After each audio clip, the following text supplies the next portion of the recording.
So I did my count, looked up, it wasn't good. Looked back down, looked back up.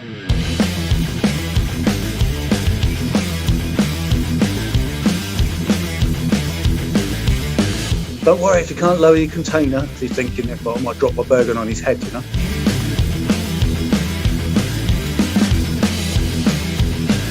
I was on ship at the time. We were going to be the first ship to set sail in HMS Invincible.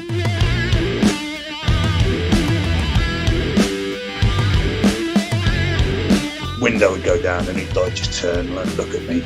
Really, you're sinister.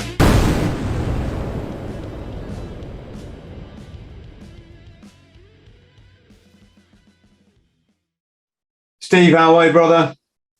Good, mate. Good, Chris. How are you? Yeah, I'm fine, mate, and I've thoroughly enjoyed your book. Thanks, mate. Good. Yeah. Glad you liked it. Yeah, I did. I get asked to read an awful lot of books, so you're quite privileged, really, because I've got 50 books on my shelf from guests and all this kind of stuff. And I just haven't got time to read 50 books in. I haven't even got time to read one or two books, but I thought, no, I'm going to read something military, something memoir. That's the kind of stuff I like. Forget all the bloody theoretical books. And yeah, I really enjoyed it. Did it take you long to write? No, mate, that one didn't take very long, to be fair. That one took me about, I think that was like a couple of months or something. It was pretty quick. It's all sort of memories, you know. And it's all like you, obviously, like you say, it's all short stories. So it's pretty quick, mate. Most of the stories are like a couple of pages long, aren't they? Yeah, that's good. It's good style, though, isn't it? I mean, we call them in the Marines, call them dits. So Dits. Yeah. And God, I should have put my glasses on. But I like the bit. Is that a para thing to make people climb trees? Well, crows live in trees and they squawk, something like that. That story. Yeah. I don't know, mate. It was a thing for us that day. Yeah, because basically, para edge is obviously you're a crow. What are you in Marines? You're not called crows, are you? Nigs or something? Nods, which stands for, I don't even know. Stand for something? Just for nodding off because you fall asleep all the time. Yeah, well, Joe Crow in para edge, or crows. So yeah, our sergeant was like, you fucking crows, what the crows do? And someone's like, they squawk, sergeant. And he's like, yeah, where do crows live? And he's like, live in trees. And he's like, right, yeah, see that tree over there? He didn't get up that tree. And it was mental, mate. It just, yeah, I tried to run, when you try and run, pretend to run fast, but run slow, bluffing the ticket. Like, I don't want to go up. The tree was rotten, mate. And it was just falling out the tree. And it's crazy.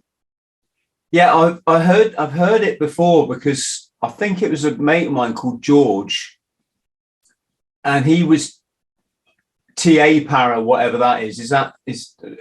Yeah, 10 para. Yeah, so 10 para, yeah, and I was served with him on shit, and he said to me one day, "In the fucking paras, man, they're just like point to a tree and say, right, everyone up that tree." Oh, brilliant. Yeah, and there's a lot of us as well trying to get up the same tree. Yeah. Have you ever seen that film? It's called Ong Bak. Yeah, mate. Yeah, the Thai boxing one. Yeah, and at the beginning of that, the whole village, all the young men in the village climb up the tree and then start trying to push each other out. Good film, that. Yeah, really good. Yeah, I love all that sort of stuff. Yeah, they used to do stupid stuff, mate. Yeah, crows live in trees. Yeah, we're all up the tree. There's just blokes running. The fast lads, like these small lads, are up the tree real quick and climbing to the top and just. It must have looked mental, mate. Everyone, like 30, 40 blokes. There is that focus, isn't there? If you're airborne, the focus is on heights, isn't it? And that's kind of like a theme, is what I'm trying to say. Whereas I suppose if you come from the Marines or the Navy, it's more water, isn't it? And more amphibious. Yeah, it was like we've got the Trainasium, which is like the aerial obstacle course. think you've got something similar in commando course. That's like 45 feet in the air. And when I did it, I'm pretty sure there wasn't really many safety nets when I did it. Obviously, that was a long time ago, but it's still just as dangerous, even if it has got safety nets. It's bleeding mental, you know. You're running along and it's got a seesaw on it, and the seesaw is like slightly on the piss. So you jump onto the seesaw, and because it's tilted slightly, obviously, it makes you want to go off to the side.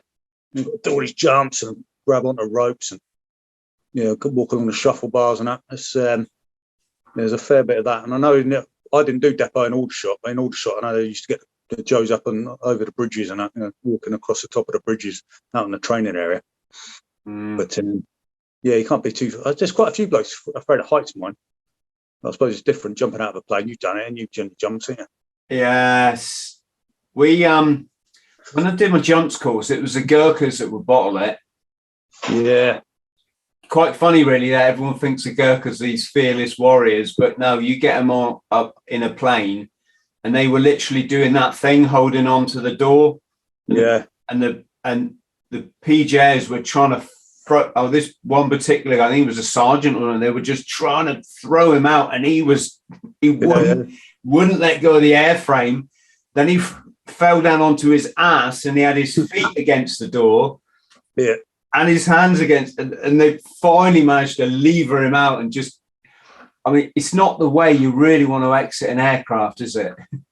It's not going to be stable, is it? They're like that on your arms, and they're like slapping their arms down like that, and holding them in the door. Yeah, I've seen a few guys jumping who are really, really scared. But it takes a lot more bottle, in my opinion. You know, if you're really scared of jumping and you still jump, that's you know, it takes a lot more courage than it does for the person who isn't really that bothered about it. There's a book. They keep a book. I'm pretty sure I know they used to keep a book in Brize Norton of all the refusals. So anyone who refused to jump, there's a record of it somewhere. You don't want to be in that book. No, that's not good regimental history, is it? No. What year did you do your jumps? When or where? What year? Oh, 90. Shit, about 92, I think it was. I actually did 2 jumps courses. Well, I did 2 balloon jumps. Just as we did the balloon jump on our first course, the Gulf War kicked off. So all the Hercules went out to the Gulf.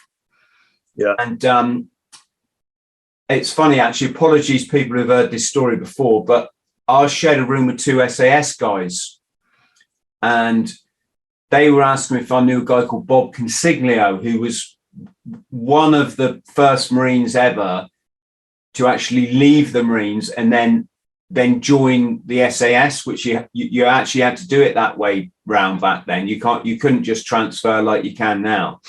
Right. And literally the next day or two, so we fell in and told the course had been cancelled. So I drove back to Plymouth with a couple of 2-9 guys, and I'm sat in my old man's house. I put the telly on, and this coffin was coming out of a church somewhere in the UK, and it said, "Today the people of so-and-so village buried the body of Trooper Bob Consiglio." And I was like, what? Just literally was talking about this guy the day before.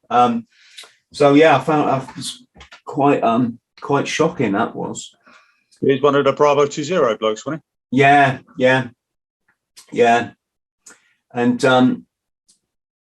it's funny you talk about health and safety, Steve, because back in my day, like the Marines were, you know, the stuff that they did, they were really good at, right? Yeah.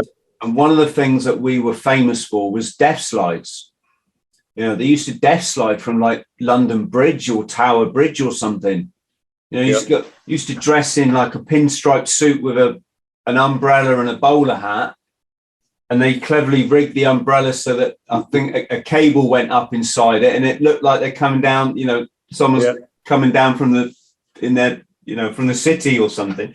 But I was chatting the other day with one of the recruits, or just passed out, and he said, "Oh, they don't use the death slide at Lympstone at the moment. Someone fell off it.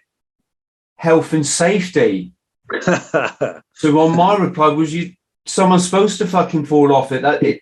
That's why it's dangerous. Yeah, I'm pretty sure they can't call them death slides anymore as well. They're called zip lines or whatever now, aren't they? Oh, okay, yeah. I remember I did my PTI course years ago, and they were saying about you can't call it a death slide because that sort of suggests someone's going to die. And the other one was you can't call an assault course because it's too aggressive, and it's now called an obstacle course. I don't know whether that still stands, but it was just that's when it was all going mental. Yeah, and people wonder why we're in the shit that we're in now. Yeah. Well, some of us wonder. Most people seem blissfully unaware that we've just basically lost almost all our freedom now. Getting there. Maybe the story for another podcast, but insane. I do think as service personnel, we've all been fucking lied to. And that the dead bodies of our oppos, that what was all that about, you know?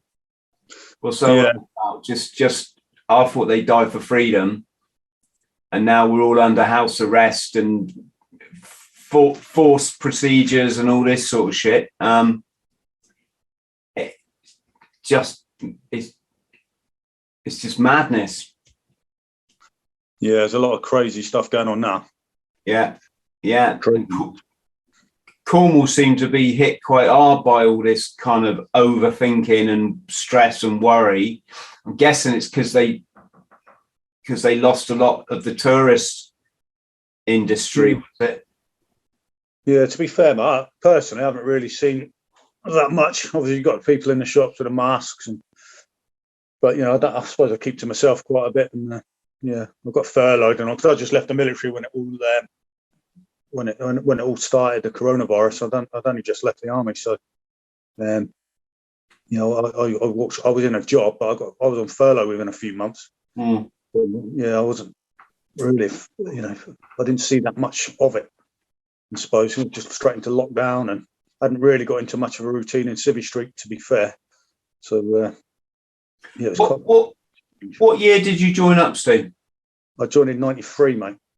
93. Oh, 5 years after me. You're making me feel old. Yeah, so you must have done your first jumps in '91 then with a golf. Yeah. I did mine in '93, end of '93. Yeah, I loved it. Without doubt, the best course I ever did in the military was the jumps course. It's like a holiday, isn't it? Yeah.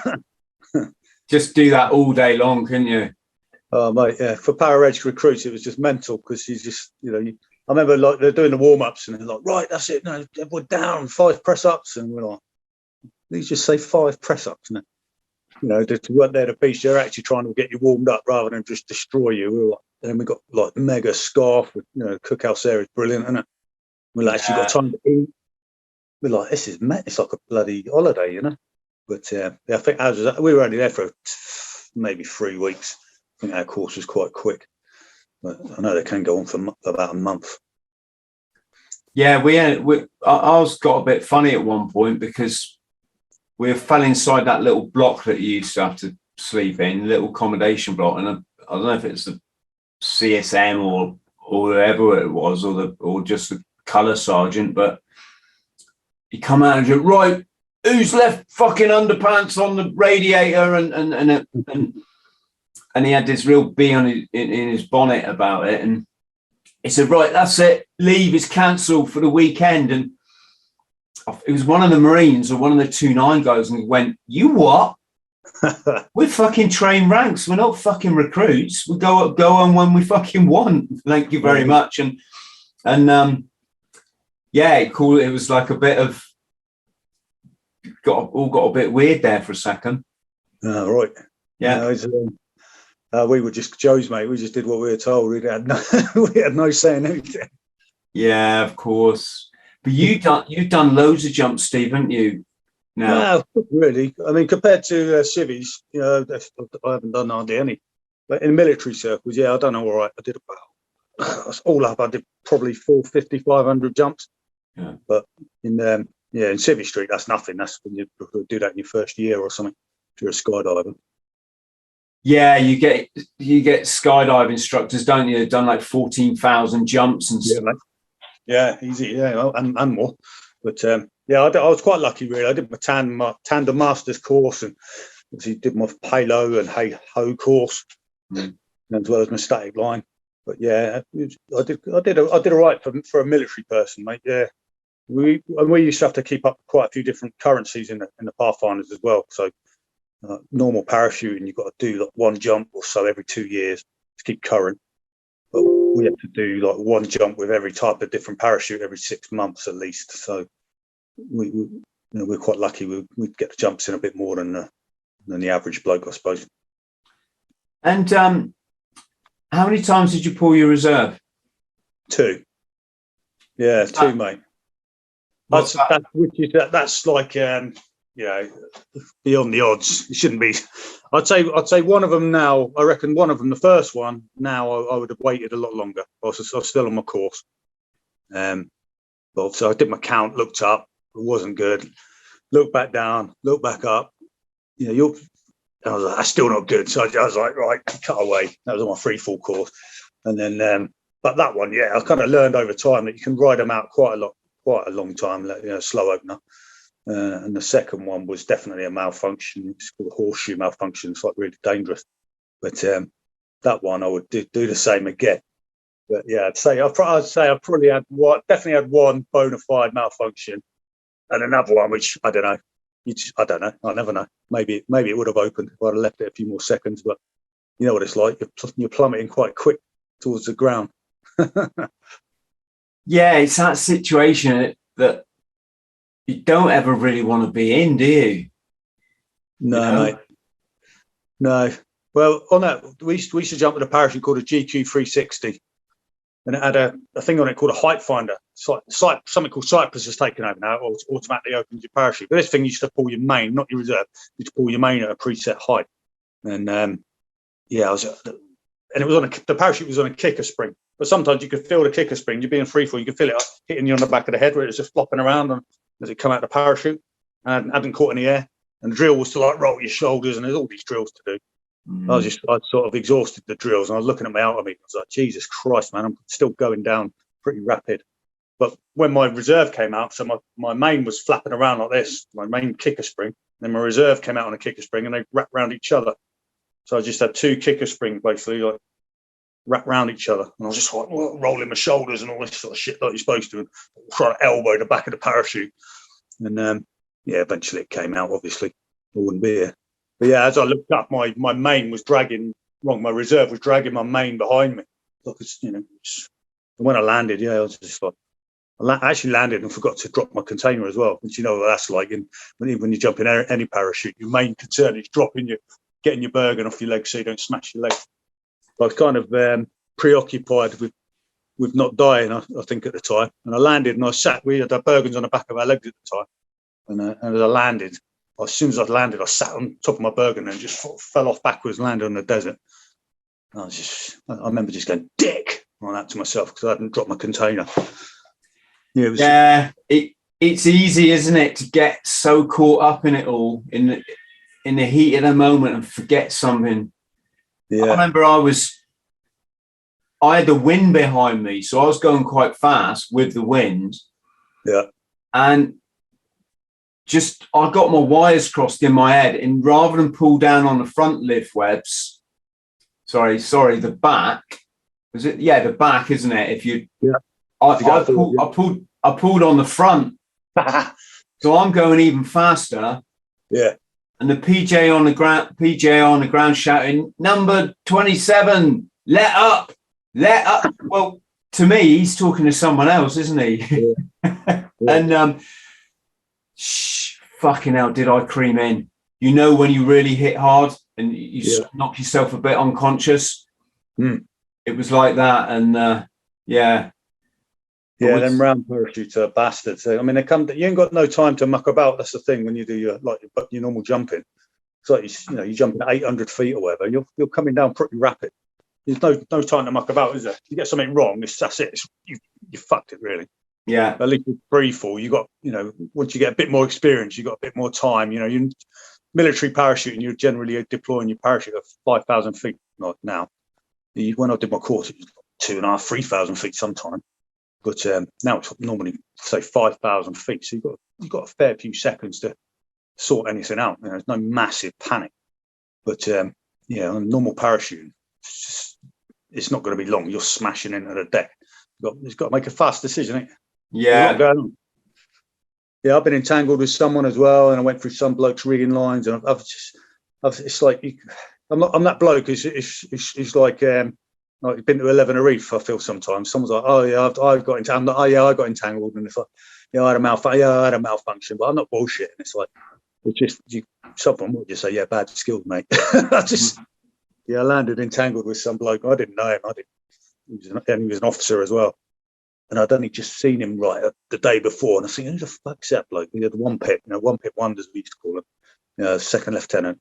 And I only clocked him, but then it turned out he was a TA officer, just like on with us free power for the exercise.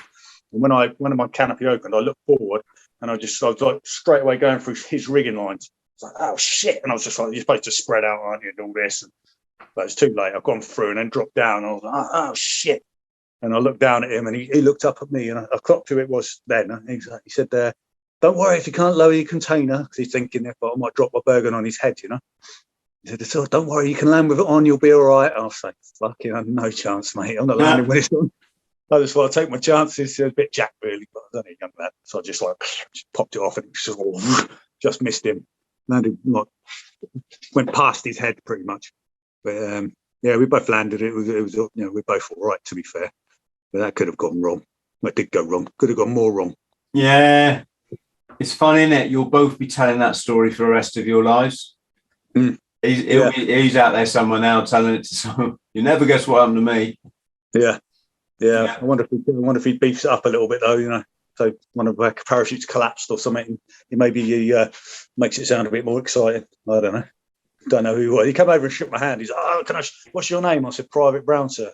And he's like, oh, right. And he said his name. And he said, I just want to know who to tell people I was entangled with. Not interested. I just had to get somewhere quick and get told off, Yeah. And Steve, how long did you serve in the end? I did my 22, mate. Regular time, and then I got 5 years full-time reserve service at the end. So I did 27. In the end, I got 27. I was quite lucky, really. Yeah, I mean, we'll come on to this, but you certainly got around in all that time.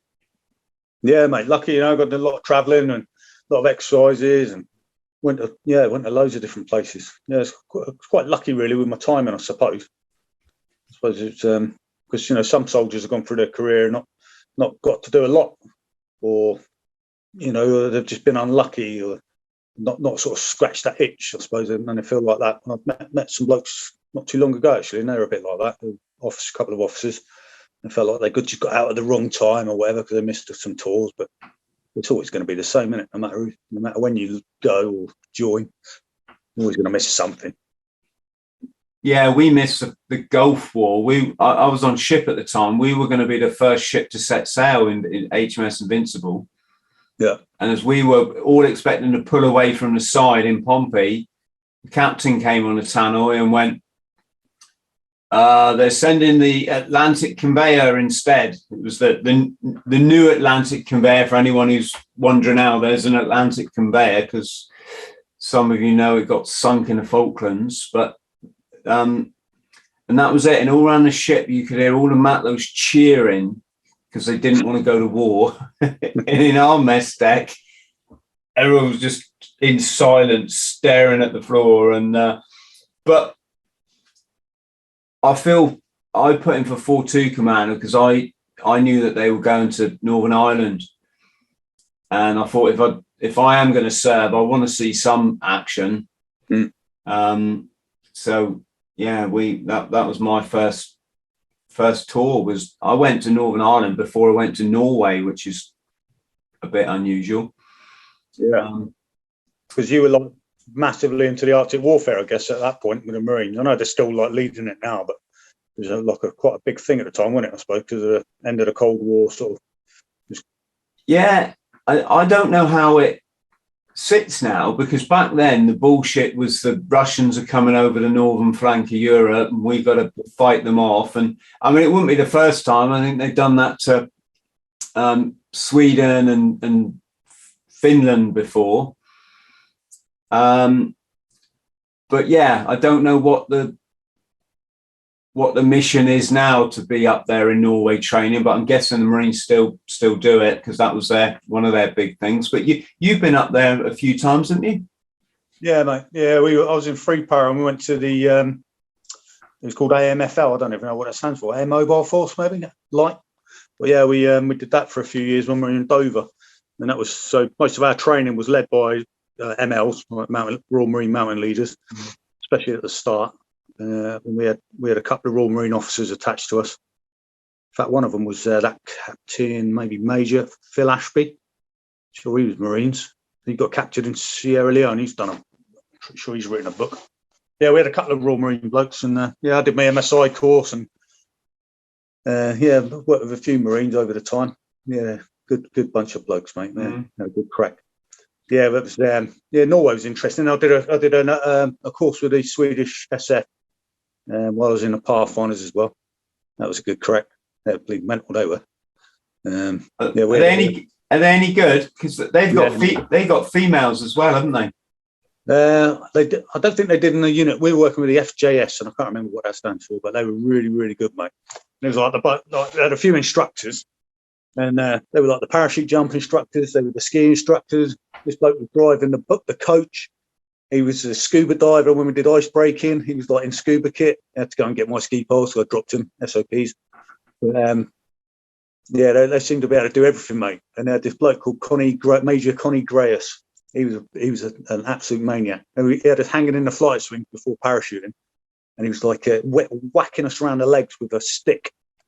Get your toes up, get your knees together, and he's like, we're like hanging there in this harness. He's like, whoosh, whoosh, like whipping people. He's just like old school lunatic. Then he did ice breaking drills, and he come out of the water, got naked. They do it slightly different there, right? So like in the UK, you get out of the ice, get out of the water, roll around in the snow to get the water off your clothes. They didn't do it like that. They get out. Well, at the time, he got out, got naked, and he just fucking ran off into the woods, naked across the lake. Where he was funny. I think he's still going now. I think he's still doing like civic courses out in Sweden. He was a good bloke. Crazy he was. Yeah, I could never get out of that harness. You know, when you're coming into water and you got to undo it and just sit in it and get ready to throw yourself out or throw it off. Always catches on like my lats. I've got my body's used to be shaped like a bloody Dorito or something, and I was the only one, Steve, in the whole of the hangar. You know how many blokes are hanging there? Excuse the pun, but there's probably like 100 blokes hanging around in the hangar, and I was right. You're coming into water. Harness off now, and I'd go, and I'd just stay there. Too many chin-ups, Chris. Yes. All day long. Yeah, I had a big climbing. My dad built me a climbing frame when I was about 5, and it was up the side of our house. He built it out of scaffolding poles. Okay. So it was just. So I was playing on that from 5 years old, a rope swing and everything. So I put that down to. I put my upper body strength down to that. I probably deformed from a young age. Yeah, we did a water jump in Free Power years ago into Falmouth Harbour. Oh, really? Yeah, that's the only time that I've ever done a water jump, but that was a good crack. You didn't need to wear a helmet, and you could do it in trainers, and I think everyone just had like lightweight, but no one wanted to look like they were on the biff, on the 6, and I don't think anyone wore trainers. But yeah, that was a good crack. But I thought it was going to be quite a spectacle. Loads of chicks watching and stuff on the beach, but it was about 5 miles out or something. Just miles out of sea. We jumped in, got picked up, and shipped back. No one saw it. It was a bit of an anticlimax, really, but it was a good crack. Do you wear a life jacket to do that? I can't remember. I guess you must do. Yeah, I can't actually. Yeah, you do. You definitely do. Because I remember one of the blokes pulled it and he got beasted by the rest of the blokes. Got slagged for being a fanny, you know. But well, the thing is, it's just one more bit of kit on top of all the kit you're already. I know they do. They tend to do those jumps in light order, don't they? Yeah, mate. Yeah, it was. Yeah, we didn't have any kit. But I remember. I know the reserve floats a bit, but there was a worry that there's always. I don't even know if it's true. There's stories that the parachute can drag you down underwater, and you've got to get out. Got to get out of it quick. But I think this lad, Jay, I'm sure it's called Jay. He popped his PLP, his life preserver. He just got beasted. Can't do anything right, can you? I've just got the page here, mate. When you're in Miami South Beach. Oh yeah, that's quite a place, isn't it? Yeah, mate. Yeah, I did about I think it's about 5 days down there. Is that the story where I was training? Yeah, you got an electric bike, wasn't it? Yeah. That was funny, man. Yeah, that was funny. And my mission jacket. I was in Belize, yeah, and basically I asked the QM. I said when we finished the exercise, I said, "Is there any chance I can get just graft like mad for a couple of days, rather than go do a bit of graft? We're going to do a bit of graft, go on R&R, come back and finish off the graft." I said, "Can I just crack on and do all the graft until you're happy, and then just go spend as much time as you can in Miami? I want to go training there." And he was a mega bloke. I knew him from Free Power. And he said, "Mate, just get yourself cut away now, straight away." And I went to Miami, looking for an MMA gym, basically. There's loads there. Yeah, it was good, mate. Good, correct. Good back. 5 days, I think I got there. It's mad there, though, isn't it? Because the language is Spanish. Yeah, there was it's a good mix, isn't it? Because of all the sort of Cuban population. But yeah, I didn't. To be honest, mate, I didn't really mix with that many people. I just got this bike, cycled around for ages, put myself in some right dodgy places, found a good gym, and then American top team it was, and then I ended up training there for a week, and a bloke let me train there for free as well. Because I was military, you know what they're like in America. They're brilliant with the military. He said, "Oh, that's all right, mate. You can train there for free." You know, that electric bike, which is embarrassing to say, but it was a good bit of kit. I used to ride to this gym. It's like 25 k's or 23 k's away. Plug the bike in, train for free, come back, and then maybe do that a couple of times a day. You know, yeah, it was good. That's exactly the sort of thing that back in my day the Marines would do. If you'd gone on exercise somewhere or adventure training or something, and you found out you could hire electric, everyone would have just hired one. Yeah. Oh, mate, it's a massive. He was an MMA fighter himself. This bloke at a bike hire shop down on South Beach, and I went in there and I said, "Hey, mate, I'm after getting a bike for the week," because we got chatting. He said, "What are you doing?" I said, "I'm looking for. I want to train some MMA gyms. I just need to go around, and I'm going to ride around and find the best one." And he said, "You want one of these then?" And he pointed at this electric bike, and we got off a bit of a banter straight away. I said, "Fuck off, mate. I don't need that." And he said, No, you need it round here, mate." He said, "You're going to be doing some miles. You need some electric." And I pointed to my legs. He was massive, mate. He would have smashed my head in. Big old boy he was. And he said, I said, "These are my batteries here, mate." Pointing to my legs or some shit like that. I said, "I was going on, got rid of airborne, this and that." I think he was US Marine or something. And he was like, "All right." He said, "But if you change your mind, come back." The next day I went back, mate. I was fucked. I'd ridden miles and miles all around these different gyms, got lost, ended up in some right dodgy places where I thought I was going to get murdered. And then I went back there the next day. He said, "Oh yeah, about that electric bike." And I got one. Yeah, brilliant. Yeah, it is pretty rough there. I spent one night drinking on the beach with some homeless Vietnam veterans, and just like listen to their story, and then I remember going in a shop and there was like homeless people outside arguing, and they're all like cut up from where they've been fighting and stuff, and it was just a side of life really you don't get to see in Devon. And the thing that I just found surprising is that everywhere you went, everyone's speaking Spanish. Like, I get it, I understand why, but it's just, hang on, you're in America, but everything's Spanish here. That was quite weird. Yeah. It's like that down in. We used to go to El Centro. I can't remember if it's California or Arizona, to be honest. They're down that way. And there's loads of Spanish speaking down there as well. Same. Just walking around the shopping centres, and most people, well, loads and loads of people speaking Spanish. A lot of the signs are in Spanish as well, aren't they? I went to America quite a few times with the army, especially with the parachuting, because you do a lot of the free fall training out in America, just because of the weather. You've got guaranteed weather, so we used to go there quite a lot with the Pathfinders. But if you try and free fall jump, get a lot of jumps in the UK, you just get rained off, or it's too cloudy or too windy all the time. Yeah, I did my is it AFF? It's called. Yeah, my free fall course. I did that in Florida, and then in fact, no. I took my pilot's license for 3.5 weeks in Florida. And then they gave me a plane, and I flew up the coast to a place called Sebastian.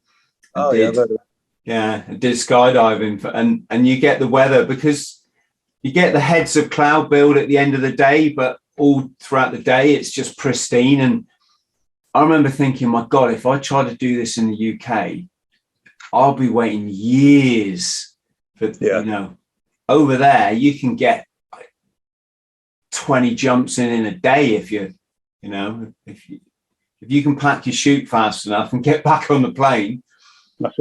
That's it, mate. Yeah, just pack in quick. But I think my free fall course was I think it was 53 jumps, and like you say, trying to do that in the UK, it could take forever. Could take months. Take forever. The rules would be, stricter, and it would cost a lot more, wouldn't it?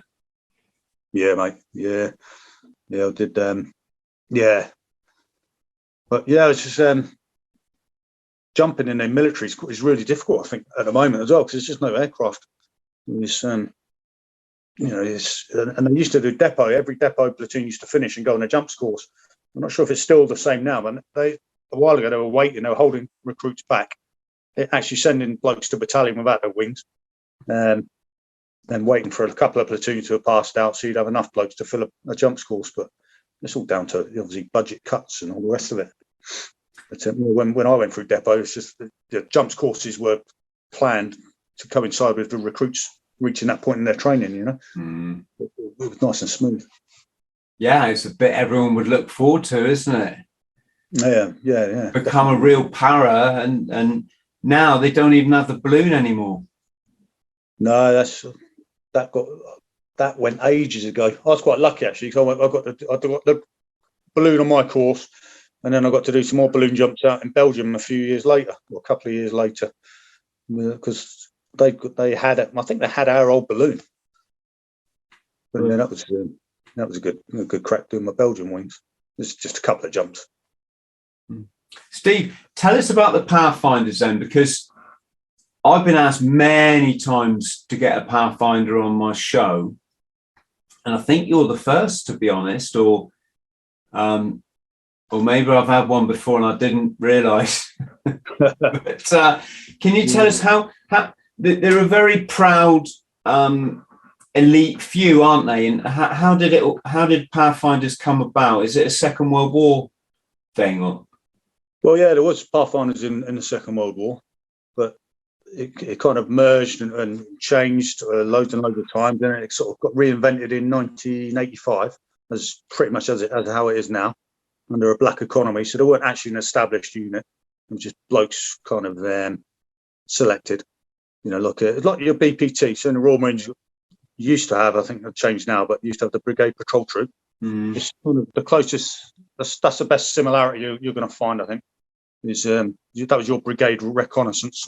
Yeah. And then in the Airborne Brigade, the Pathfinders is their brigade reconnaissance. I think the BPT is now called the BRF, Brigade Reconnaissance Force. Pathfinders is still going in 16, their assault brigade. Yeah, it's a platoon plus strength, and you apply to go on it. So you volunteer to go on a selection cadre, of course, That's 6 weeks. I'm not sure if it might have gone up to 7 now. Say 6 weeks long, mostly done in Sennybridge, in Wales. Just get beasted and learn loads of good stuff, like working in small teams, a lot of fitness, a lot of navigation, a lot of contact drills, learn live ranges and some hard exercises. But it's good, mate. Yeah, I had a really good time there. I went there in 1999 and I had a really good time there. Busy, really busy. But I bet it's kind of really aspired to, isn't it? I bet everyone wants. There's a lot of people who want to do it, mate, and there's a lot of people who want to go SF, and they'll just say, "Why bother going and putting myself through the PF selection? I might as well just go on selection," which I kind of see a little bit, but they're two very different things. It's like you've got your recce troops or your patrols, recce platoon or troop in the Marines. You've got your patrols platoon in Power Edge, which is like your advanced, like your battalion advanced force almost. And then you can step up a little bit, if you see it that way, and go to Pathfinders. And then a lot of blokes go from Pathfinders to Special Forces as well. Some people just go straight to Special Forces, But I enjoyed it, mate, and I don't regret it at all. It was hard. The Pathfinder Carter was hard, but it was good. It was rewarding, and it got me a lot of good stuff. I got a lot of good stuff out of it, to be fair, mate. How long did you spend with them? Overall, I did about 10 years. So while I was on the PF Carter in '99, I was a private. I got promoted during that Carter, so I went to PF as a Lance Corporal, and then I left there as a colour sergeant. I did. The only rank I didn't serve in the PF actually was as colour sergeant. When I got my colour sergeant, I got posted. And then I came back a few years later as a sergeant major. And that was hard. That was hard work. Blimey, that was a busy job. That was. Yeah. You left as a sergeant major, didn't you? Yeah, mate. Yeah. I was happy with that. To be fair, and it's to be honest, I didn't pursue going any further. Not that I could have done, but I didn't actually pursue it because as you go through the ranks, the jobs get less and less, in my opinion, desirable. It's like you're looking around thinking, well, what do I want to do next? And all this sort of, there's not that many WO2 or sergeant major jobs that I like the look of, to be honest. But the Pathfinder sergeant major is a job I really wanted to do. And I was really lucky, happy to get that. Outside of that, it wasn't really. I did a few jobs as a sergeant major, and they're just not particularly enjoyable. Most of them. Pathfinders was enjoyable in as much as it was rewarding, but it was hard work, like really hard work, non-stop. Did you ever jump into conflict or? No. I think it's been done by. It's been done by the SF. SAS blokes, and a couple of mates who've gone there who have done that. But outside of that, I don't think it's been done by anyone, mate, since Suez. Really, you get your naysayers saying it's, what's the point and all this sort of stuff. It hasn't been done for so long, but it's that capability. The French did it into, where was it now? Not Mali. Where did the French jumped in somewhere in Africa a couple of years ago? They did quite a big, large scale op. But it's a really good capability. It's a really good. I think getting rid of it would be crazy. But no, mate. In short, no, I've never jumped into ops. Did you know Steve Matthews at all? Steve Matthews. Sorry, it's just one of those. I'm just throwing it out there. Don't think so. I think he was one para actually. Steve was on the show and he was saying that they almost got to jump into battle in, was it Iraq, I think, and it was everyone was like, yeah, we're gonna go, and then as we all know, it's like, no, sorry, it's all off.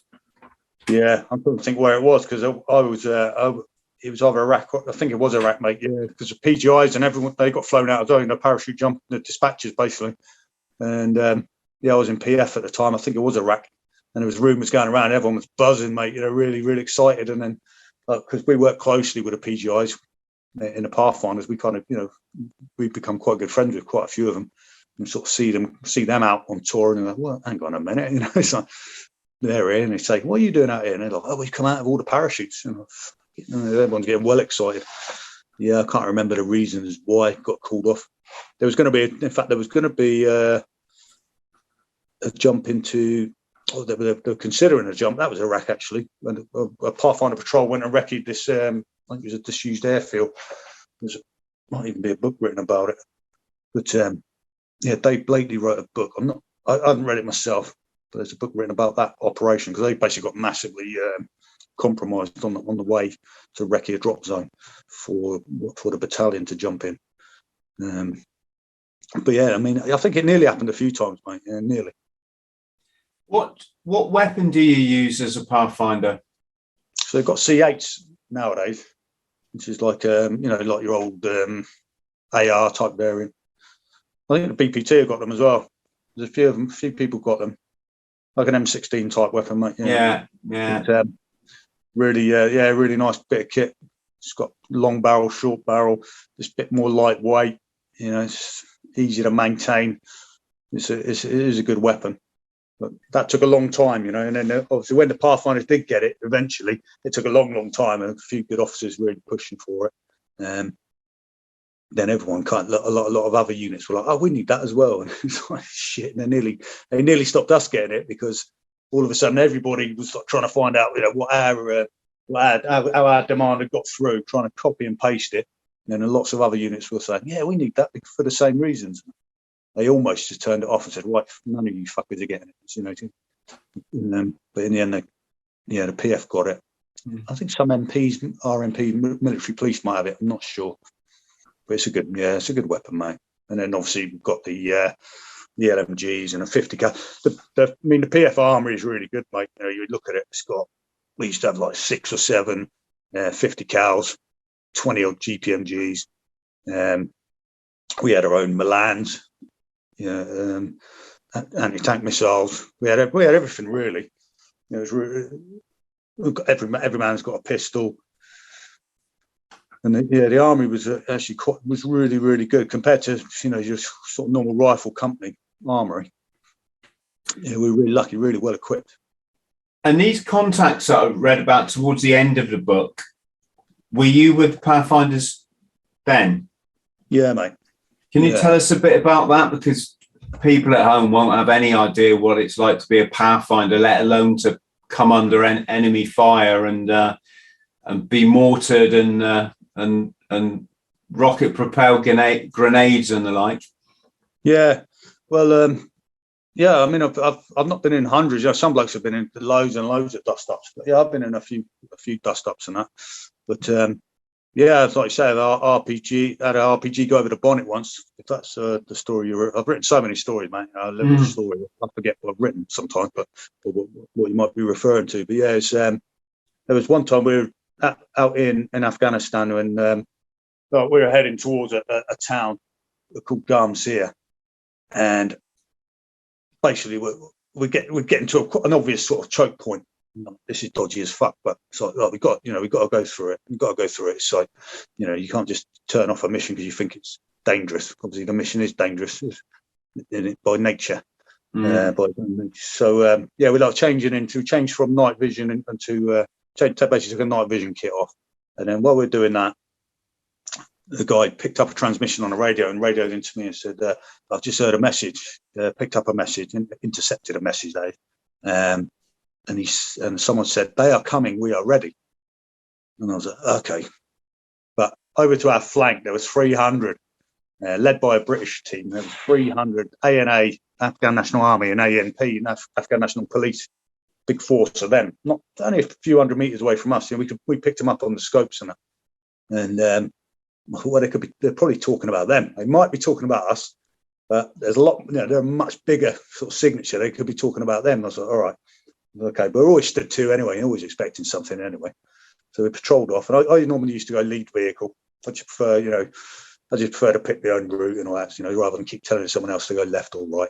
And then, so we're patrolling off, and then this fucking RPG comes our way, and then obviously take a load of small arms fire. But this RPG landed not too far away, but far away enough. They're not a massive killing area in an RPG. And yeah, we were obviously returning fire, and my mate Dan was driving. And so I remember like reversing quite up this pile of rubble or something. I thought, fucking hell, I don't want to roll the wagon. And I just said to mate, hey Danny, I said, calm down, mate. Take your time, mate. You know, don't roll the wagon. We're just chatting like normal, like we're chatting now. He's like, all right, mate, all right. And I'm like back on the go, shooting up and that. Anyway, we did our contact drill, and we've obviously practicing it all the time on vehicles and on foot. Luckily, we took no casualties. Which loads. We had like 10 vehicles, so it's a lot of firepower, you know. Returning fire, extracted out of the area, and then we're like in a rally point, and it's one of the blokes says to me, "Fucking hell, that RPG was close, wasn't it?" And I said, "No, it wasn't that close, mate." I said it was about 20 meters away, you know, it wasn't that close. And he said, "Fuck off, it's much closer. It's fucking well close." And I said, "It weren't, mate." I said, "It's like 20 meters away." And then my mate Dan says, "Not that one, Steve." He's like, "You mean the second one?" I didn't see it at all, mate. Honestly, I still can't even remember it now. He said, no, he means the second one. I was like, what? There was two. And he said, yeah, mate. And then he said, yeah, the second one went right over the fucking bonnet. You know, just missed. And obviously, you know what the bloke's like. We're just laughing. I said, fuck me, mate. I didn't even realise. And I was just laughing. And he said, yeah, you were too busy shooting, mate. Because I'm like, it was on my blind side, really, because I'm like this on a GPMG. But he said, yeah, mate, that one was really close. It just whistled over the bonnet. I was like, oh, shit. But a mate of mine, there was another contact that was in Iraq where one went between the front and the back wheels.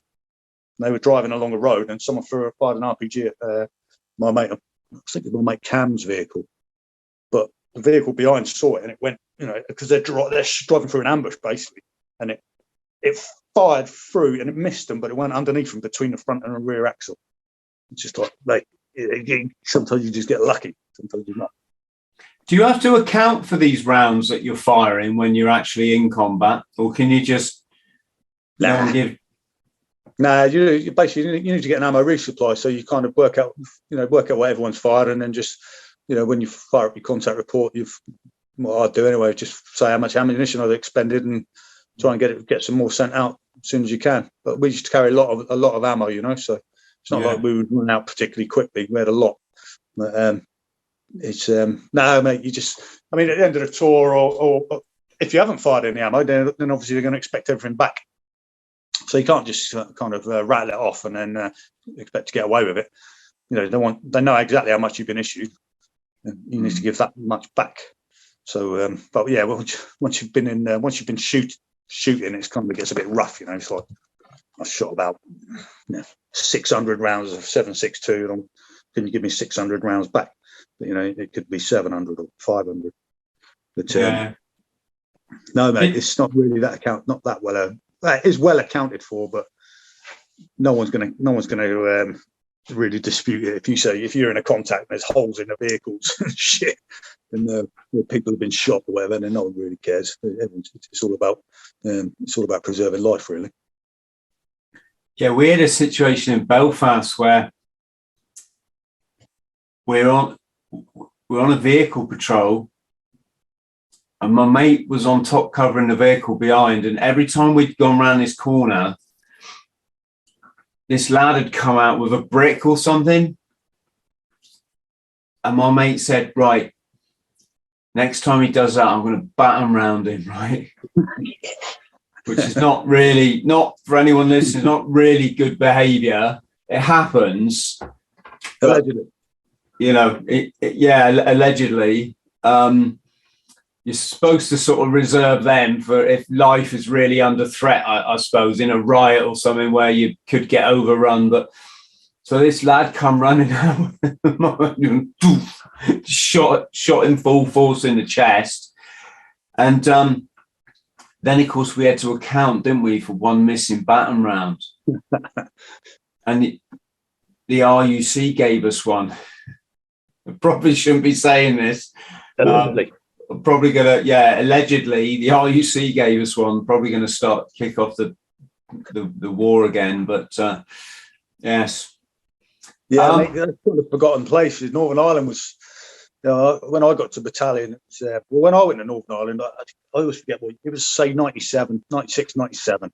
But it was they were trying to start the peace process, or it was kind of just kicking off then the peace process. So it was a tame tour compared to what a lot of the blokes had been on before. And I had all these, you know, I'd heard all these really mega stories about what the blokes had got up to and all these scraps they'd got in.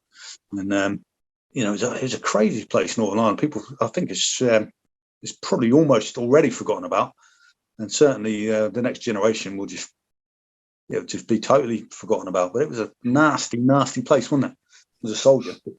Oh, some of the stuff that went on was just hideous. You know, just the torture and the kneecappings and the just shooting innocent people on the way home from the pub. And I'm not judging anyone. I'm just saying that's how it, you know, that's how it was. And but it was quite kinetic, I think is the word that's used these days. For the first, we were attached to one. Sorry, start again. I started off in M Company 4-2 Commander, right? And they patrolled out of a base called White Rock. Yeah.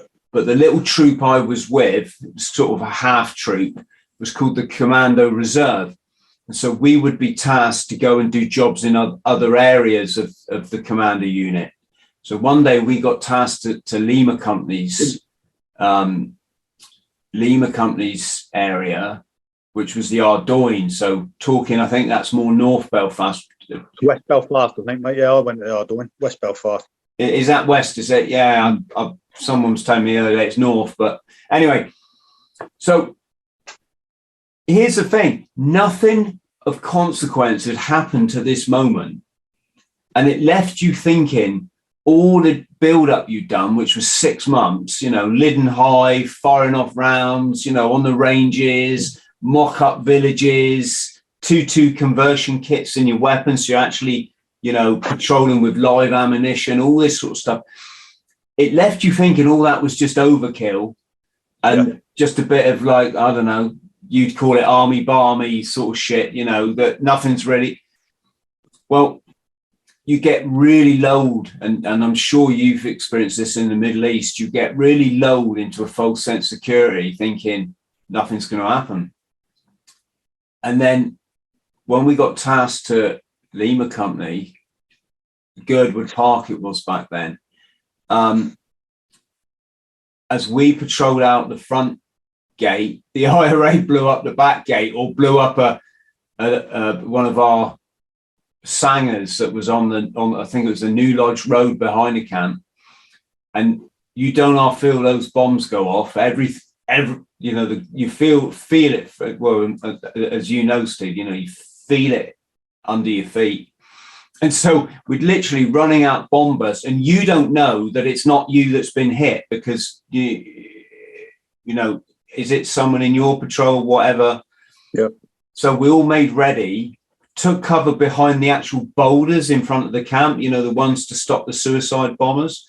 Yeah. And it's that thing when no one knows what's happening. And so our brick commanders listened to the radio and he said, right, we're going back in. So we legged it back in.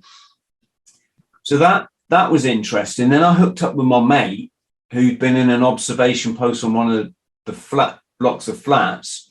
Yep. And the SAS had been in there at the time. And the IRA had come around a corner with a machine gun, so similar to our GPMG, and they'd set up in the street and they fired up to this observation post. And my mate said, he said all the Marines like hit the deck and he's scrabbling for the radio. He said the SAS are like, fuck that, kicked all the windows open and they were just firing down into the street. So that was in the afternoon, and then I think it was like early evening, we went out to started patrolling towards the Ardoyne. And I won't bore people with the story, but we got to this little section of park, and we had a conco with us at the time, a continuity officer from the regiment before, because we would, you know, we'd only been there 2 weeks. Yeah. And he said, right, fellas, we won't patrol across the open. We won't patrol down the alleyway. it's notorious for IEDs, will go across the open ground, break into diamond formation. So which we did.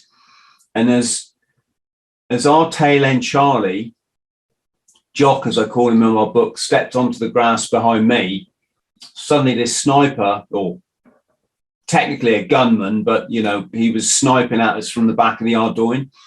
And just a bang, bang, bang, bang, bang, bang, bang, you know, that high velocity noise that, and that was it. It's like, take cover, take fucking cover. We all legged it for this lone building in the middle of this park, crashed behind it. When I look back, Jock was spark out on the ground, like lifeless. So I was the first aider.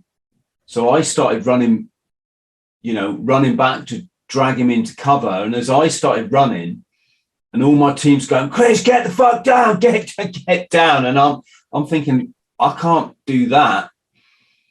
And in that moment, Jock put his head up. His weapon was all the way over here. Let's just call it his electronic equipment was all the way over there. And he looked up with just the shock in his eyes, grabbed his kit, and then come running over. And he's like, I'm hit. I'm pulling open his combat jacket, his flak jacket. I'm like, you're not hit. He's like, I'm hit. I'm fucking hit. I'm like, you're not fucking hit. Anyway, cut long story short, he'd been hit 3 times, but or should I say, 1 round went through the antenna on his equipment. 1 round went through his weapon sling. And the 3rd one, it didn't even hit the fiberglass plate. It went above it. But the wadding on the jacket was thick enough that because I think it was a 7.62 short round, so it didn't have so much impact. It hit him. That's why he spun around, and that's why his equipment had flown off. Oh yeah. And the round ended up in the top pocket of his parasmock or his combat jacket. So sorry, just going back to what you're saying. So yeah, this was all in one day.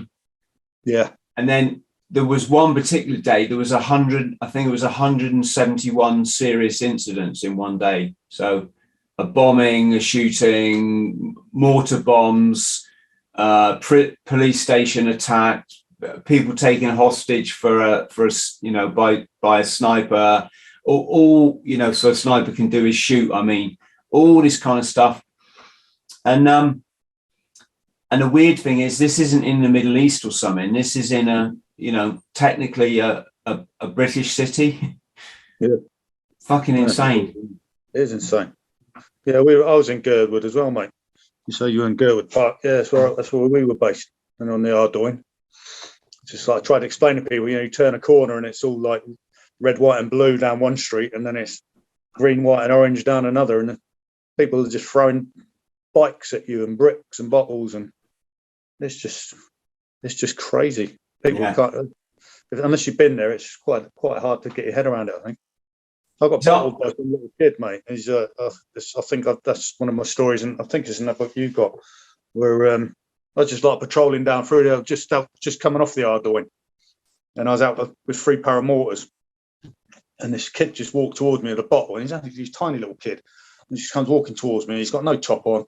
I can't remember if it might have even been. I don't think he was wearing a nappy, but I think he was just like pretty much half naked, and he came towards me with his bottle. And I looked at him, and there's like a couple of blokes in the front garden, sort of cheering him on. And I thought, well, here we go. And this officer fucking shouts at me, "Don't hit him, Brown! Don't hit him!" I mean, the kid's just tiny, Yeah, what the fuck, mate? And then the kid, predictably, just tries to throw this bottle at me.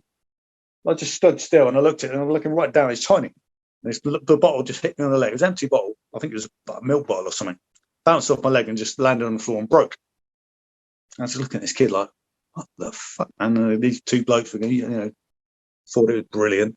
This officer was still going, don't hit him. I was like, fuck off. And I was just like shaking. I just shook my head, I was just like, these blokes, you're just fucking idiots.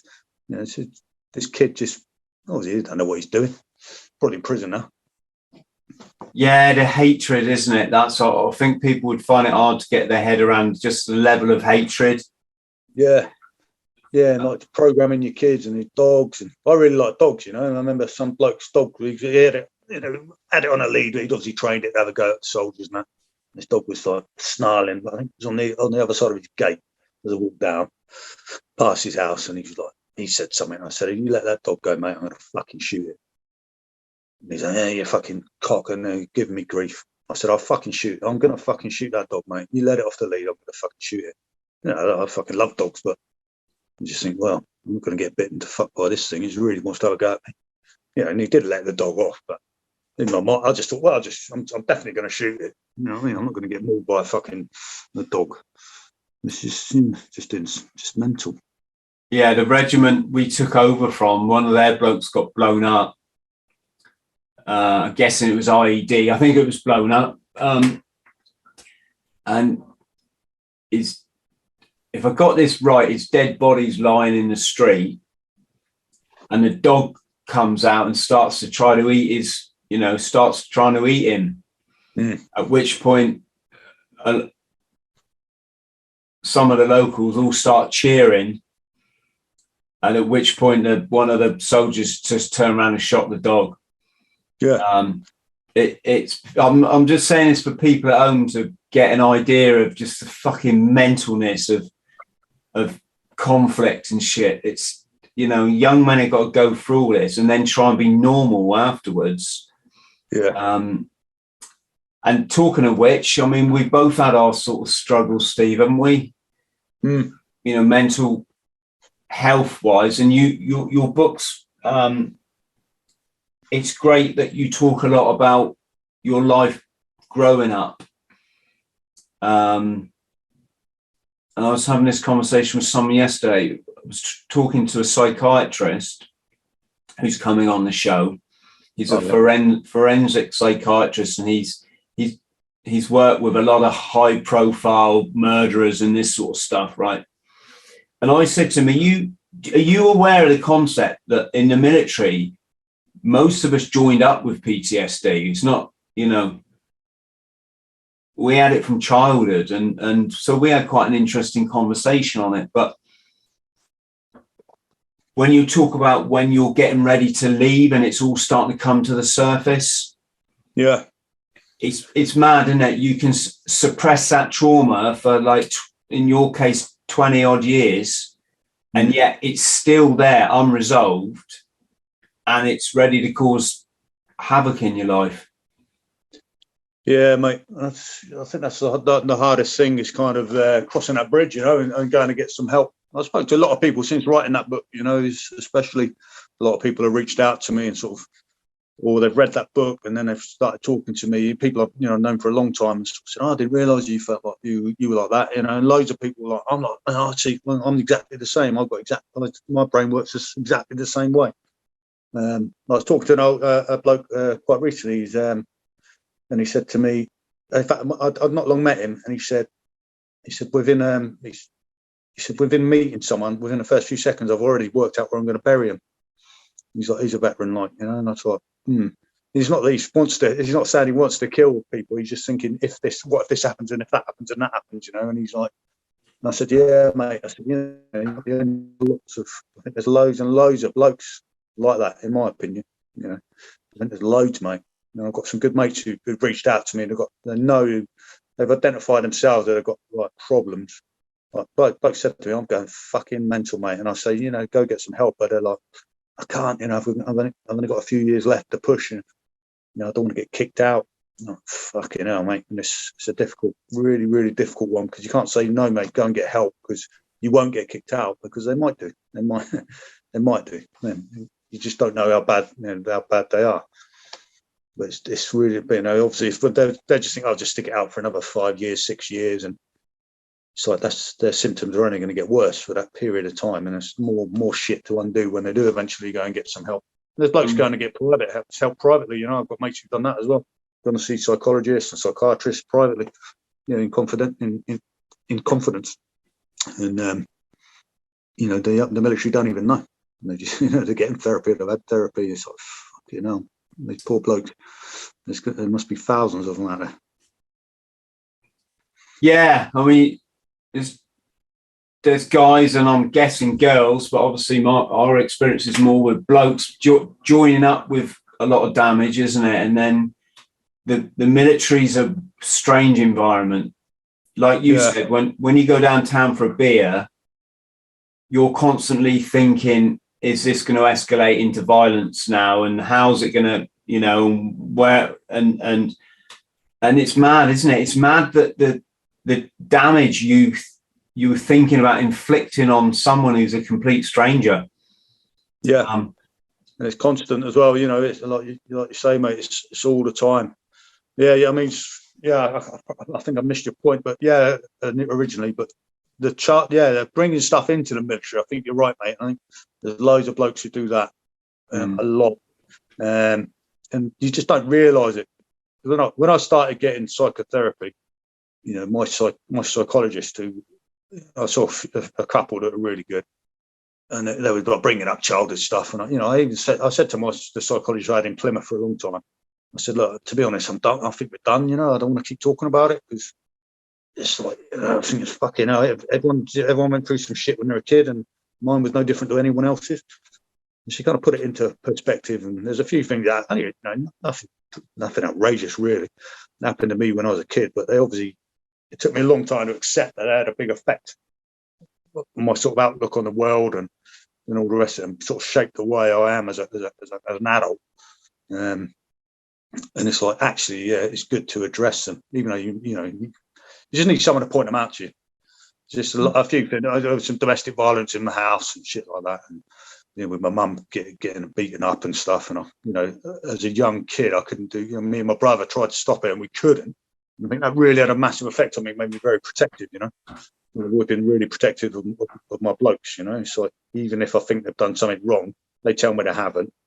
Sort of, okay, I trust you. You're my mate. You're one of my blokes. I'll look after. I'll take their side. Because you think someone's got to look after the blokes. And a lot of the time, and they need to know that someone's got their back as well.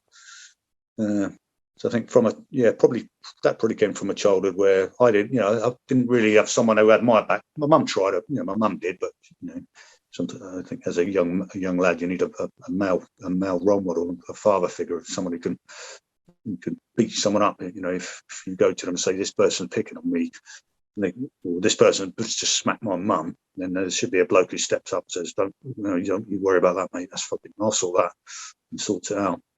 But there's obviously a lot of stuff happens as you're a kid. I know now. It took me a long time to accept it. It shapes you as an adult. I've only ever had one recurring nightmare, and that was this man who we were kind of on the run from, like escaping invasion as a kid. Me, my mum, and my older brother. Because he was beating up my mum and just being a prick. And we got moved out of our house by, I guess, the council. We were put in these different hostels and be bed and breakfast. I don't know how long it lasted, but for a while. And I used to have this recurring nightmare that I was running down this country lane, and then he had this orange car, and his orange car pulled up at the end of the lane at the junction. And it was like, and the window would go down, and he'd just turn and look at me, really sinister. And then I used to wake up terrified, screaming, because he got me. He caught me.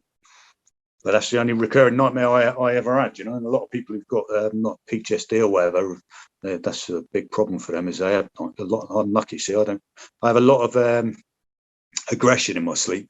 I don't have that I know of. I don't have nightmares, but I do wake up shouting a lot and fucking throwing punches around. My missus is fucking knows why she stays in bed with me, because she must be fucking on edge massively, because she says, you shouting last night and all this. But as a kid, we'll digress. But yeah, mate, my only ever recurring nightmare is that, and that's from probably I left that town when I was 7, so around 6-7 years old is where that's got a fear came from. But yeah, it kind of shapes you as an adult. I don't want anyone else to be scared of anybody, or I want other people to know that someone's got their back, sort of shit. Yes. What is it called? EMDR? Yeah, mate. What can you tell us what does that involve? Because yeah, EMDR stands for, I just saw this the other day. I always forget what it stands for. Eye movement desensitization something.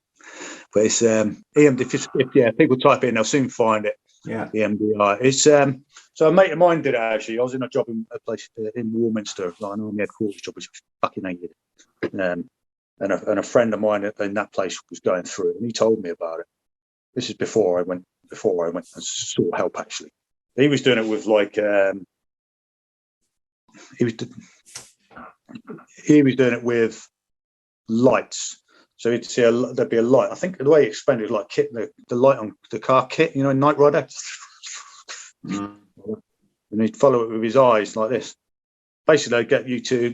It's a way of reprogramming, I think, is the R. So they reprogram a memory. So they like dig into a memory, and what they try and do is through this EMDR, they kind of take that memory out of where it is, i.e., whatever part of the brain where it gives you grief, and stick it somewhere else in your brain where it doesn't sort of give you grief or flashbacks and all that. Would you say it works or? Yeah, I know a few people who've done it and really think it was really good. I did a lot of CBT, cognitive behavioural therapy, and I did quite a few EMDR sessions. So I was like quite regularly seeing a psychiatrist for about 5 years, to be honest. Not every week, but most weeks. Mm-hmm. But yeah, the EMDR. There's one where I think, and the more I thought about it, I think that it did work pretty well because it was something I remembered. It's like it's a vision actually. It's not even a memory. Basically, so she'll say, right, is there something that comes to mind? Or you'll be in conversation and say, right, hold that thought and then get out the lights or the buzzers. I had buzzers, they work better for me, not lights. Where I hold on one in the hand, and then go, this one a buzz and that one a buzz. So I was shutting my eyes and I would, with my eyes closed, I'll be looking at this one, then this one, bzz, bzz, bzz, bzz, bzz, like that. So I'm looking, and you get a picture in your mind. So it could be something like, you're out on a patrol, like you make Jock got shot, could be that, and you might I remember lying on the floor, okay, picture that, and you like shut your eyes or whatever, you think about it, buzz, buzz, buzz, buzz, buzz, and then that picture kind of develops in your mind. Does that work for me, mate? It's like she might say, what's happening now? What do you feel? And you might say, I can really smell, and there might be a smell that you really can really smell it in that memory. And you go, and I could feel it's really cold, and the grass was wet, and blah blah blah. I can hear someone shouting over there. And okay, buzz, buzz, buzz, buzz, buzz, buzz, buzz. What do you see now? And that picture over 40 minutes or so, that picture develops. And with me, it kind of developed into something that it didn't actually happen. It was just something I'm running, I'm doing this, and then the anger I had at the start, at the end, there was no anger, and even though it was weird, mate. It was weird because I felt guilty for not feeling angry because I was picturing a friend of mine getting shot and killed, and in the vision I could see the two, like, even though I wasn't there actually, in my vision I could see the two men who'd shot him, and they were like grinning, like really pleased with themselves, and I was like, I want to fucking kill them, I was really, really angry. And then at the end of the EMDR, I said I could still see them two blokes. She's like, what are they doing? I said, they're just sitting there, they're just sitting there, they just didn't look evil like they did at the start. They looked like two blokes sitting there relaxing, like they're having a sandwich or something, having a chat. And then I thought, and I felt guilty because I still want to fucking kill them, but actually, I was just thinking, there's just two blokes out there. And just, I don't know whether that was the intended outcome of that or what. But at the end of that session, I was like foaming at the mouth when I first saw them in this vision. I want to fucking kill them. I was snarling and so angry, Yeah, and she said, what are you thinking now? And I said, just nothing. It's just two blokes sat on a hill shooting the shit. Yeah. And I think that might have been what the intention was to. That one might well have worked. But EMDR is I think it's quite complicated, but it's quite simple as well as the person doing it. It's just the first person I did it with. I could just see myself on the camera. He held his finger like this, and he moved it across like that. He said, "Follow my finger." like that. And he's like, right, forgot. And it's stop. Now, and he's like, what do you see now?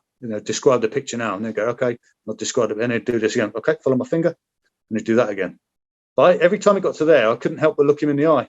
It really distracted me. And I look him in the eye there.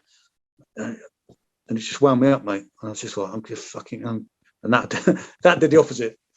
That actually made me get really vexed and really wound up. That wasn't a good session. That ended quite badly.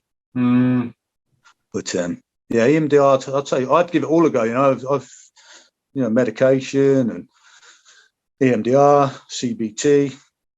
Just taught a lot of psychotherapy. I mean, I'm sure you've been through it, mate. It's a lot of it's just reflection, isn't it? It's a couple of well-posed questions, and it really get you thinking. Yeah, I've never actually. I've like done it on myself, if that makes sense. I've never actually been for therapy. But I've had so much time. When you have drug problems, you spend a lot of time alone, sometimes feeling fucking awful. Yeah. And it's in those moments you just. My brother used to say, Chris, you think too deeply. And I say, I'm fucking dying. That's why, I've got to think deep. And through that sort of process, Steve, I could kind of worked it all out over the years. And it's like Dave Radband, who we've had on the show. Dave's a former para, and he's done this ayahuasca treatment. So has James English has made a documentary about it. James English being another podcaster, and I think James certainly asked me, Chris, would you give it a go? And I said, well, I would for the experience, but I don't think I've got anything to heal now. I don't think there's any magic answer. I might be wrong, Steve. I might be completely ignorant and arrogant, but I just think, I don't know, you get yourself onto a plateau. It's like nothing's really changed. Your history's still your history. Yeah. But you've got your head in the best enough place to deal with those traumatic memories or whatever they are. And yeah, I don't know if I'm making sense. I'm really good at dealing with adults shit, I mean, I've been in two situations where the person with me's died, and that sort of stuff just doesn't affect me at all. And I think what it is because my childhood stuff is like way worse, way more traumatic when you're a child and you're scared and you don't fucking understand shit that's going on. As an adult, you can rationalize things and go, oh, well, it's a bit tragic, but no one said life's easy, right? Yeah, that's true, mate.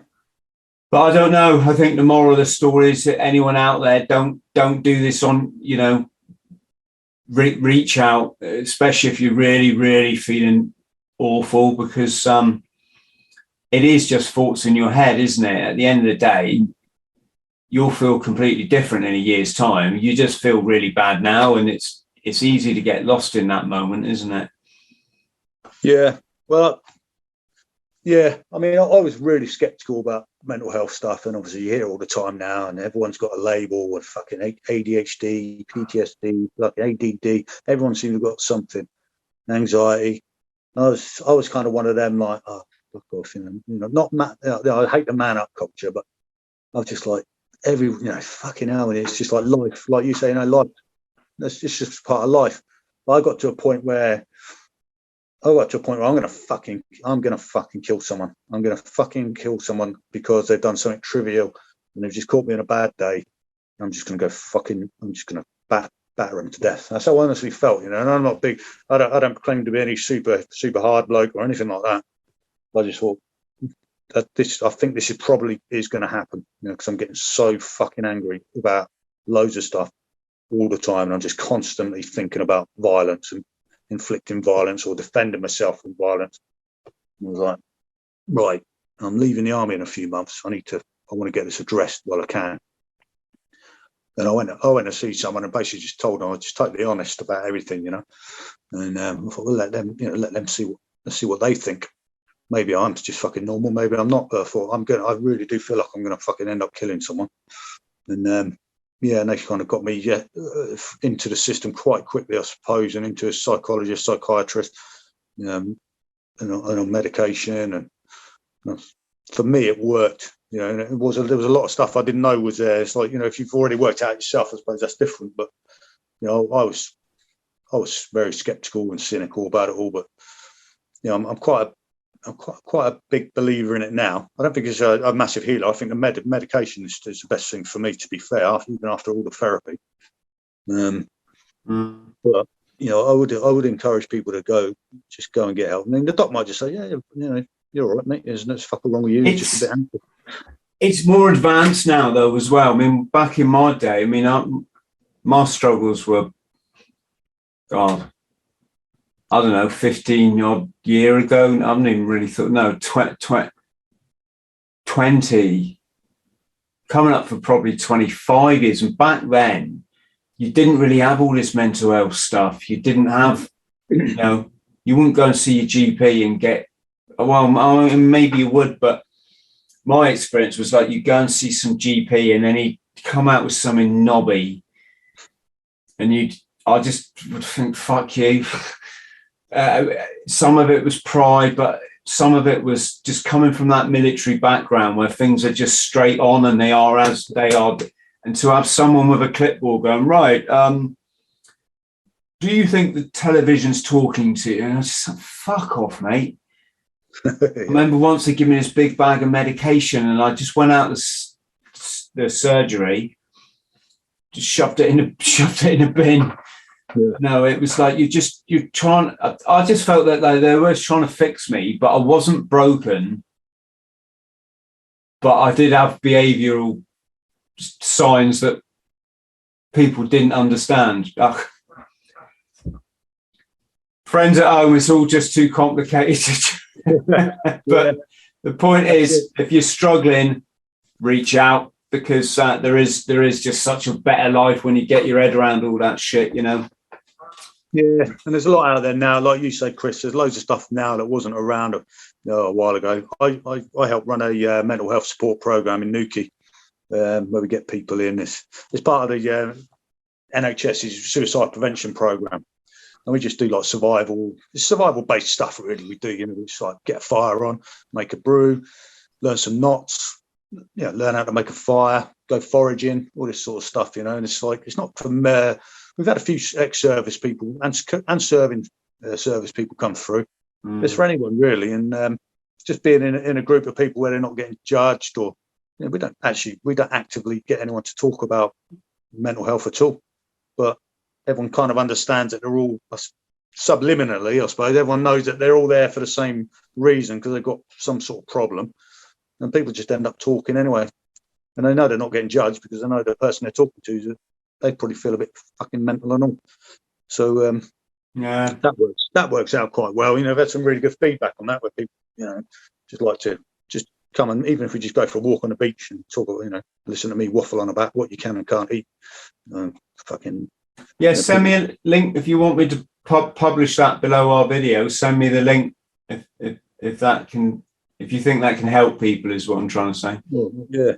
Well, I think the funding we had for it has just run out, so we're looking to get it going again in January, hopefully.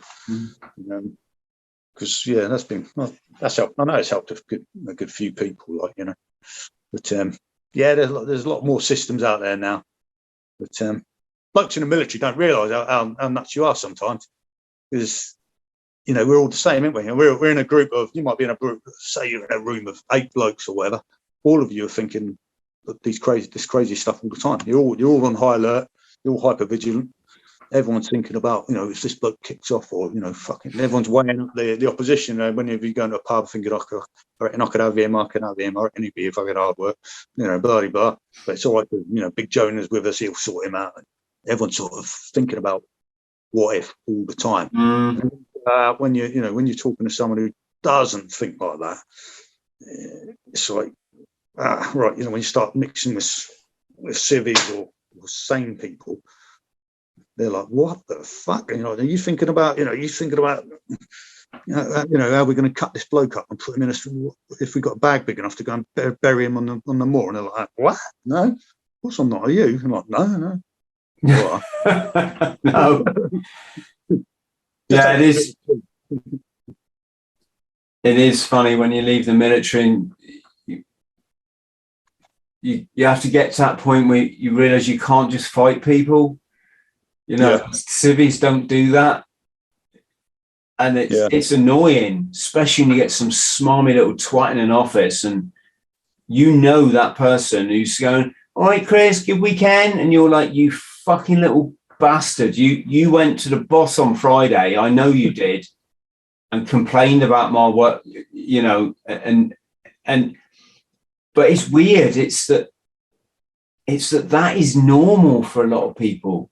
They don't see that behavior as being like backstabby or disloyal or wrong. They've been so conditioned because they've only ever had a regular job that's how you do things. And God, it's easy to see was service personnel start to get frustrations and then when you chuck alcohol in the mix or other stuff, it all starts to spiral out of control, doesn't it? Oh mate, yeah. I mean, I went for a phase, mate, about the time I went and got help I was just fucked, mate. I was exhausted because my brain was just constantly, I think it's really hard to describe to someone who doesn't think like that, but it was every single person I saw, I did do an assessment on them, and it'd always end up, and within a second, I'd worked out. I always remember it like walking across. I think there's a bridge near me, a narrow bridge, and you have to walk past people quite closely. And I'd always think, if someone bumps into a kid, or someone swears, or someone does this, and it's like, what if? And it's like you might just if all this happens in a nanosecond, doesn't it? And like, if this bloke, there might be someone walking towards me, he looks like might be a bit of a knobber. Like, if he swears or spits, like on the way towards me in front of my kid, and I say, "Oh, you fucking knob," oi, bellend, don't, or whatever, because I might not be wanting to swear. All these things go, what am I going to say to him? And then what's he going to say back? He might go, what are you going to do about it? And I think, well, am I going to say, "Oh, just fuck off," and keep walking, or am I going to fucking punch him? Am I going to throw him off the bridge? If I punch him, if he's going to punch me back, what if he pulls a knife? It's like 1,000 scenarios run through my head. And within a second, I've decided whether or not I'm prepared to murder this person if they spit in the next 2 seconds, because they might be prepared to murder me if I punch them or say, "Oi, fucking don't do that." And then they'll go, "What are you going to do? Try and stab me straight away?" But my brain was like that all the time. I think it must be really hard for someone who hasn't felt like that to understand how fast you can come to these conclusions. Like, I'll fucking kill him. Yeah, if he spits, I have to kill him. It's like, and then obviously it's not just him, there's someone behind him. And I thought about the same thing about them. And then it's like every single person pretty much I'd see. My brain was racing like that. And mate, I was just absolutely exhausted. It's just like, yeah. It's so psychologically draining. Yeah, I get it. But trauma is can be, because the second you're in any sort of pressure situation, it's triggering this fight or flight mechanism that you lost control of as a child because you're too young to be able to, so something like that, and you're just immediately hyper fucking, and that's putting cortisol into your body, and cortisol must be a massively strong chemical. Yeah. And you got that rushing around your body all day, and you're trying to perform, and you don't want to let people down, and you don't want to take time off because, life just throws shit at us all the time, doesn't it? Yeah. And then the next thing, you it's like you're running on burnout. But here's the thing is, I don't know. I think I'd say to anyone in that situation, just meditate, just shut the fucking noise off in a quiet room and just shut. But as far as tackling that trauma, I don't know if you can, I don't know. I'm still learning a lot about it, Steve. You know, I'm still keen to learn more, and it's hard. It's like even hard to learn stuff because life's always throwing stuff at you. You know. Yeah. I mean, I did that pretty much 5 years of it. You know, going to see psychologists and that, and I learned a lot. I'm no fucking expert in anything at all, but I've got a good basic understanding of how it all affected me anyway. You know, so I can kind of put stuff in a fair amount of stuff in a context and sort of empathise with a lot of the blokes who were struggling. I've watched blokes as well. I've watched a couple of blokes, mates of mine, and I've gone, fuck me, I think he's fucking losing it, like, you know. And then sure as shit, a few months down the line, you know, or even after they've got out, a year or two later, they've said to me, "Yeah, I pretty much had a breakdown, mate." You know, you can just see the little signs. You think, I used to do that, and they just look on edge, and they're just really fidgety, and just, you know, it's kind of, you see it in their eyes. You're just like, fucking, I'm like, "You all right, mate? You know, everything all right?" You know what the blokes are like. They're just, yeah, of course, mate. You know, I'm just tired. But some blokes will talk to you, but a lot of them just bottle it up. Yeah. Sometimes it's just best just to accept it, and you know, if you get a fucking headache, you might go see the doctor. If you had a recurring headache, you go see the doctor. If you had a really bad back pain, you go see a doctor. If you might as well go see a doctor if you're just constantly thinking about fucking being killed or killing people, or, you know, can't relax. I'd start projects, man, at midnight. I'd have some flat pack furniture, and my missus would be like, when it came close to me leaving, you know, my regular service, she used to be like, "You're not fucking seriously. You're not starting to do that now, are you? You'll be unboxing a chest of drawers or something." But, I'm not going to do it, or am I? You know, I'm not doing it. I'm just having a look, see what it looks like. And then sure as shit, I'll be there till 4 o'clock in the morning, just like hyper, because I just couldn't relax at all. I just go for a run at midnight and stuff like that. What are you doing? What does it look like I'm doing? You know, I'm putting my running shoes on and fucking now, mental, man. No. Well, Steve, congratulations on the book, mate. My wonderful editor Luke will be putting the book cover into our video, so don't worry. But I'm going to hold it up anyway. Really, really good read. Recommend it to any military people out there. Definitely, if you've been in the paras, you'll want to read this. Certainly fascinating to read it as a bootnet. Any plans for any more? Well, actually, I've done a couple more already, mate. Yeah, I've done like a follow-up to that one, which is... oh, yeah, you have. Yeah, you have. I think one of the stories in it is called Paras, and this one is Paras versus Marines, actually. But that one, if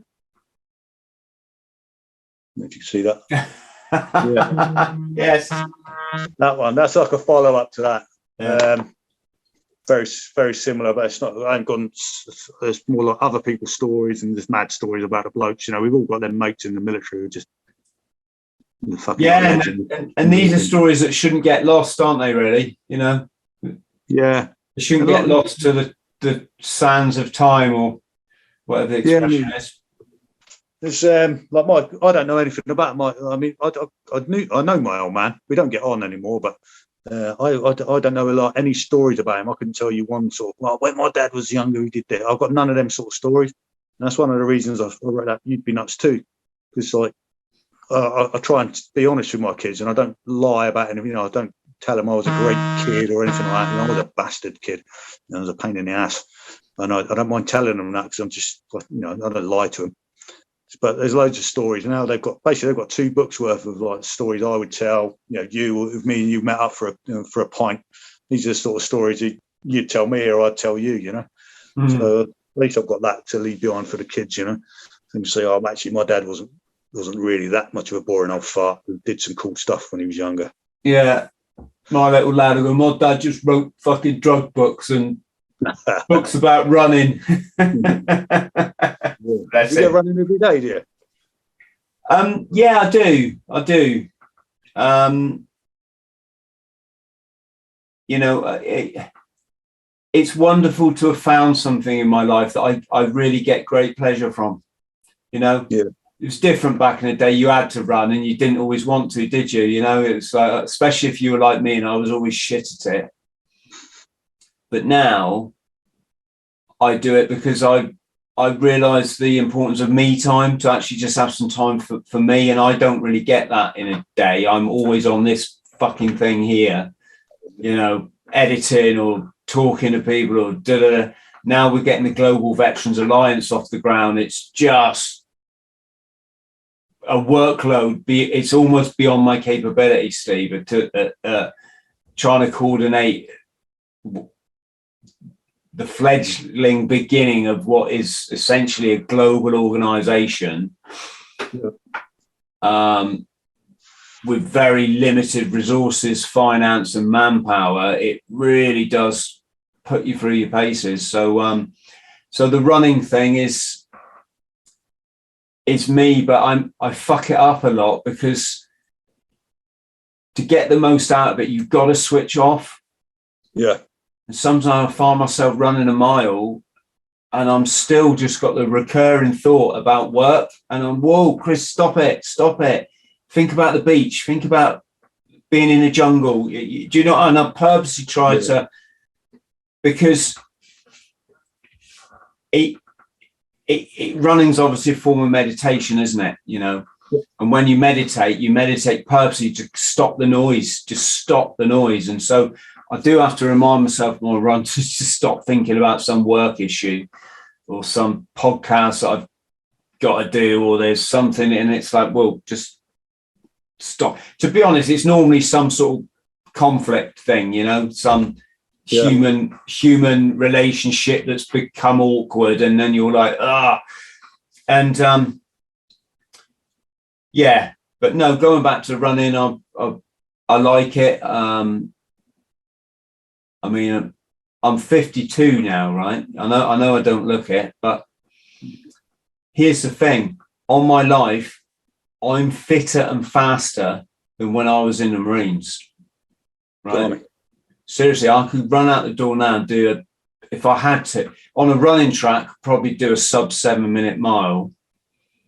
Nice. And I was never like that, you know? I was never, not even in the, coming out of training, I was probably the worst runner in my life. I was exhausted. I was just shattered and drained. Yeah. And yet now I run up the steepest hill in my city every morning, and woe betide anyone that gets clever and tries to take me. I make them suffer, Steve, right? You know, you get people that they'll shoot by you on the flat on their bike, and then the hill's coming up, and I will take you down. And I haven't failed yet, right? It's my silly little... Say again, mate. Have you tried jiu-jitsu at all? No, I'll be honest, the last time I did any sort of martial arts, I did some Krav Maga with a mate fucking around in Israel, right? Oh, yeah. And we were on our knees and we were trying to do that thing where you got to hit and push them over, or it's something, you know, some silly little exercise. And when he went, go, immediately just like fucking thrust me back, and I tore both the menisci in both my knees. Felt it tear, and I love running, right? So that took about 2 years to heal. Yeah. Right, and I'm always avoid injury. Most runners' injuries are myths. They're in your head. You get a bit of a sore knee and you think it's something. Most of it you either run through it and it goes away, or you can put it right. Torn meniscus, that they normally give you an operation on it, but all they're doing is keyhole surgery. They're grinding away all the rough bits that have torn. They can't fix it. Right. So technically, it's like the more they take away, the less you've got for the rest of your life. Yeah. So I didn't have any operation or nothing. I just stick to my vegetable diet, and within 2 years, within a year I was back running again, and within 2 years it's completely healed now. Not sure how we got on the subject. Oh yeah, martial arts, wasn't it? So I kind of shy away from that jiu-jitsu thing because it really looks full on. Well, mate, there's the bloke where I train now. I train in Liscard, right? And he's an ex-Royal Marine. You might even know him. A bloke called Mark Tucker. I can't remember what years he'd done. Tommy. I think he might have been called Tommy. Yeah. His name's Mark. Yeah, I do. Yeah, we served together back in the day. Yeah, well, he's got a really good club in Liscard, mate. You might want to. I'll send you a link if you want. Yeah, he's a mega bloke, mate. I've been training with him for the last, I don't know now, probably 6 months, maybe near on a year now. He's an absolute ninja, mate. Loves the Marines. Got a Royal Marine flag up. It's horrible for me because I get beat up by a Marine a couple of times a week. Fucking nightmare, isn't it? Quite short. Yeah. Yeah. He was huge back in the day. He used to be a doorman. That's him, yeah. He used to work at the doors in Plymouth. Yeah. Well, next time you're up, give us a bell or whatever, and then I'll pop over for a cuppa or whatever you guys do. All right, mate. Mega. I'll probably avoid a scrap because I'm fucking too old for that shit now. It's Mark 49, I think. I think he's 49, pushing 50. Yeah. So I'm 47. It's just give it a go, mate. You know, to be honest, I don't get injured in jiu-jitsu at all martial arts. I normally get injured. Yeah, I'll come over and check it out. My little lad goes to taekwondo, and I'm really pleased about that it's given him a bit of confidence and stuff. And you know, he's been going since he was about four, and so he's been going for about 2.5 years now. And yeah, you can't say anything bad about martial arts, can you? You know. No, mate, brilliant. Especially the discipline, the lessons they get with it, you know, stand still, pay attention, you know. Yeah. No, don't do that.